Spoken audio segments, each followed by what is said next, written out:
Hello बच्चों, let's read the question. The question says give the reason for the following statements. Genetically produced insulin is better than those produced by conventional methods. Question में हमें एक statement दी है and हमें उस statement का एक valid reason देना है. हमारी स्टेटमेंट क्या है कि जो जेनेटिकली प्रोड्यूस किया जाता है इंसुलिन वो बेटर क्यों है फ्रॉम द वन जिसको हम कन्वेंशनल मेथड से प्रोड्यूस करते हैं.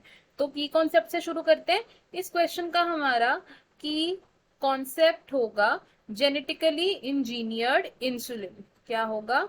Genetically engineered insulin. अभी तो जेनेटिकली इंजीनियर्ड इंसुलिन था, ये पहला ऐसा हार्मोन था जिसको हमने जेनेटिक मैनिपुलेशन से बनाया था. एंड ये कब बना था? In the year 1983. और इसको किसने बनाया था? एक अमेरिकन कंपनी ने बनाया था. अमेरिकन कंपनी ने बनाया था. और उस अमेरिकन कंपनी का नाम क्या है? Eli Lilly. अब इस जेनेटिकली इंजीनियर्ड इंसुलिन के आने से पहले डायबिटिक पेशेंट्स को जो इंसुलिन दिया जाता था वो एक्सट्रैक्ट किया जाता था from the pancreas of the pigs. तो हम क्या लिखेंगे? Earlier insulin was extracted from, कहां से एक्सट्रैक्ट किया जाता था? The pancreas of the pigs. अब ये जो पिग के पैनक्रियाज से इंसुलिन एक्सट्रैक्ट किया जाता था, इससे क्या होता था? कभी कभी पेशेंट्स को एलर्जिक रिएक्शंस होते थे. एलर्जिक रिएक्शंस होते थे. और क्या होता था? उन्हें इम्यूनोलॉजिक प्रॉब्लम्स हो जाती थी.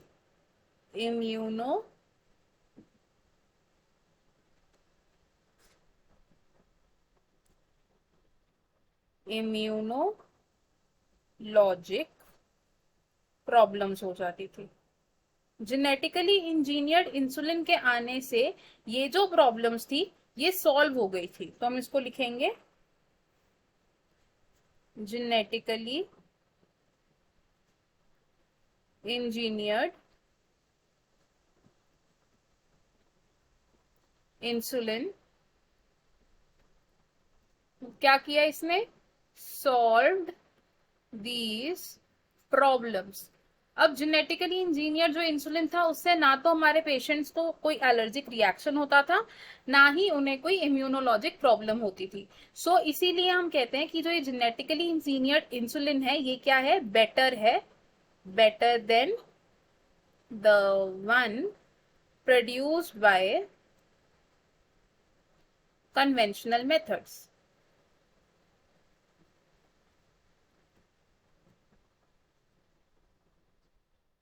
So, I hope you understood it well. All the best. Thank you.